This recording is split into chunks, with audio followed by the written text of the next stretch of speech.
few months ago, I joined Occupy. I work with the professional class of those who are trying to be forces of good relative to their context. And social entrepreneurship is a significant development that allows one to use the market in such a way that it's not solely obsessed with just profits, but there is a moral dimension to it.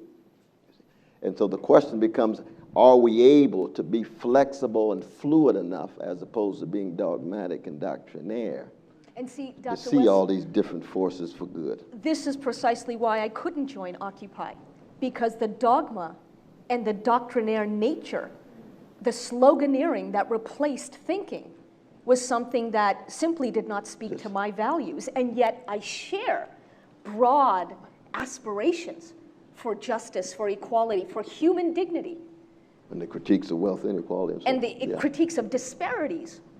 Yes, yes. But Occupy was but such so often these critiques come from a place of hatred for the other, of demonizing the wealthy, of demonizing, those who have been monetarily successful. And yet this is exactly why I felt it was important to tell the story tonight of the man, the corporate man, who comes to see me at Heathrow Airport on a Saturday to say, don't sell too soon.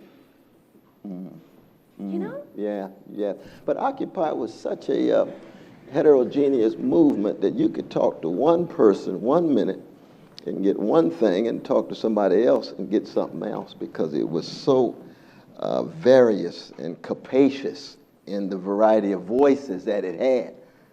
And so you may have just run into certain dogmatic ones, but you stay later on till the afternoon. And you'll see some non-dogmatic ones in there, because it's so heterogeneous. That was part of the criticism. I got the morning people. Yeah, exactly. You probably early in the morning. Yeah, they hadn't loosened up yet. But the important thing is that if there is, hatred is the coward's revenge against those who intimidate you. And so it's always cowardly if it's directed toward individuals and persons.